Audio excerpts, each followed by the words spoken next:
जिनके पास अच्छे मोबाइल थे, इंटरनेट था, लैपटॉप था, उनके बच्चे तो ऑनलाइन पढ़ सकते थे।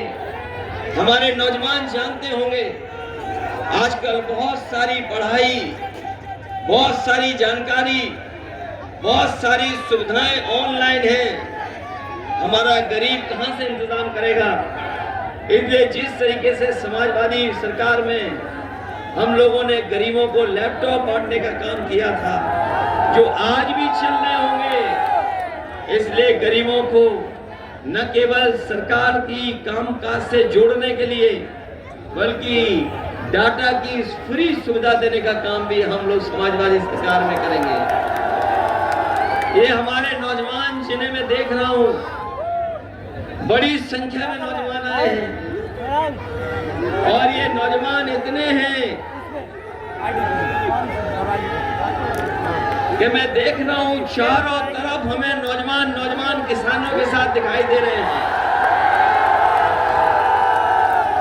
ये नौजवान ये जानते होंगे कि जब भी ये सरकार ने कोई परीक्षा लिखवाई, इनकी जो भी परीक्षा हुई सब में पेपर लीक हो गया, सब पेपर लीक किए सरकार ने। लेकिन अब बताओ, अग्निवीर व्यवस्था से कौन खुश है? बताओ, ये अग्निवीर व्यवस्था 4 साल की नौकरी और 4 साल नौकरी के साथ साथ कोई सुविधा नहीं है, कोई सुविधा नहीं है। शहीद हो जाओगे तो भी सम्मान नहीं है। घर वापस आ जाओगे, जब घर वापस आओगे तो पेंशन भी नहीं है। और अग्निवीर व्यवस्था से हमारी सीमाओं की सुरक्षा नहीं हो सकती है। इसलिए अपने नौजवानों से हम कहना चाहते हैं, इंडिया गठबंधन सरकार बनाने जा रहा है। जो बुनियादी सवाल है कि किसान की आय दोगुनी हो, नौजवान को नौकरी रोजगार मिले, और सबसे बड़ा सवाल देश की जनता के सामने ये है कि संविधान बचाने का चुनाव है। एक तरफ वो लोग हैं जो संविधान की रक्षा करना चाहते हैं, भारतीय जनता पार्टी और उनके सहयोगी दल वो हैं जो संविधान के भक्षक बन करके आए। संविधान नहीं रहेगा तो हमारा अधिकार छिन जाएगा, संविधान नहीं होगा तो हमारा मान सम्मान कैसे मिलेगा? यही संविधान है जो हमारी संजीवनी है। बाबा साहब भीमराव अम्बेडकर जी का दिया हुआ संविधान हम सबको बराबरी पर लाने का, ये एक कॉन्स्टिट्यूशन में संविधान जो तय किया है बाबा साहब ने कि सभी को बराबरी के हक मिले, सबको बराबर आगे बढ़ने का मौका मिले।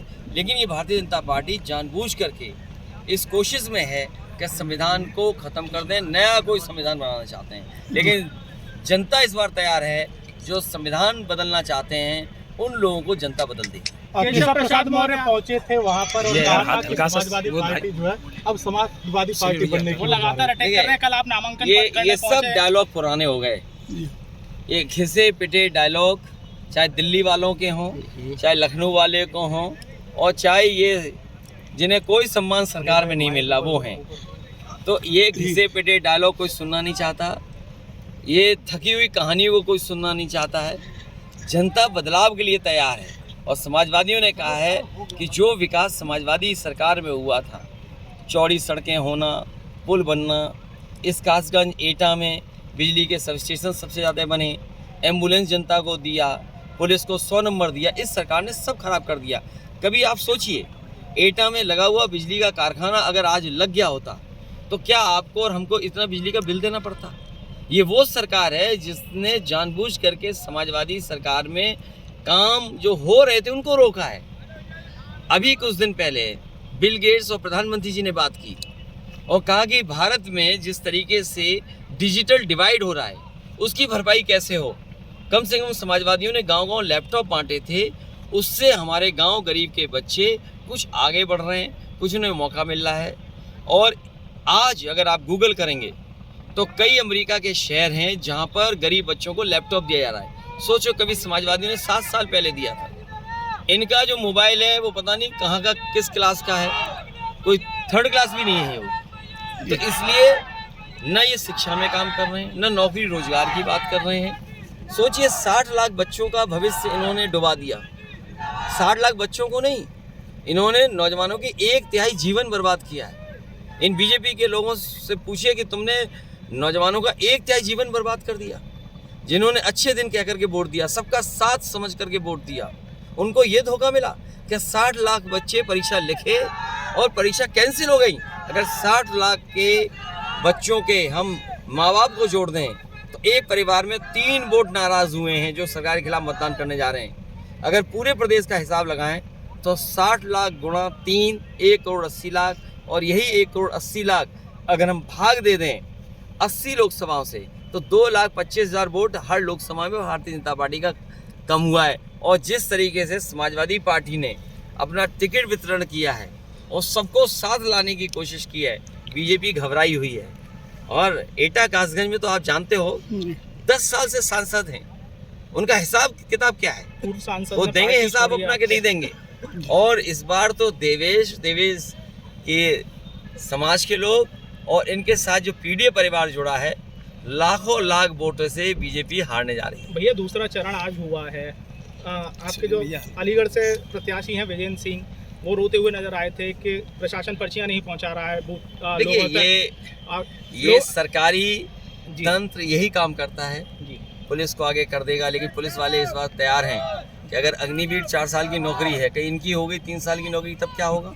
तो मनी ये साथ दे रहे हैं। और ये सब चलता है चुनाव में, आपको लड़ना पड़ेगा।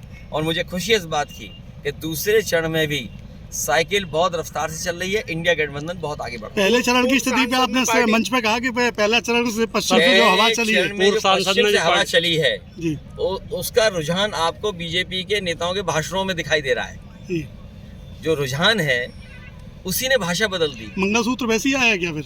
क्योंकि पहले चरण जी। में जनता ने उन्हें साफ कर दिया तो बहुत सी पुरानी चीजें इन्हें याद आ गई हैं, जिनका कोई मतलब उनके जीवन में नहीं है। ऐसे लोगों को उन्हें भी याद आ रहा है। यहाँ पे पूर्व सांसद ये ने जानबूझ पार्टी छोड़ दी, करके इस पे क्या इन कहेंगे? सवालों को इसलिए उठा रहे हैं जिससे बेरोजगारी और महंगाई पर बहस न हो। मैं तो आपसे कहूँगा केवल नमक की कीमत आप पता कर लो। 2014 में नमक की कीमत क्या थी और आज 2024 में नमक की कीमत क्या है। नमक तो सबसे बेसिक चीज़ है, अगर उस पर भी इन्होंने मुनाफा नहीं छोड़ा और गेहूं अभी कट गया, मान लो कुछ लोगों का बाजार पहुंच गया है, कुछ लोग किसान इंतजार कर रहे हैं, क्या किसानों की लागत का दोगुना मिला है उन्हें? जब मंडी नहीं होगी तो किसान लेके कहाँ जाएगा, आय कैसे बढ़ेगी? और इन्होंने तो सत्ता दिखाया था कि आय दोगुनी बढ़ाएंगे। ये केवल बड़े बड़े उद्योगपतियों को मुनाफा दे रहे हैं। आप लोग भी बाजार में जाकर देख लें, गोदाम उन्हीं के बने जिनका पैकेज्ड आटा बिक रहा है, जिनका पैक्ड आटा बिक रहा है, उन्हीं को गोदाम बनाने का मौका दिया। और इलेक्ट्रॉल बॉन्ड पे तो बीजेपी बात ही नहीं कर रही।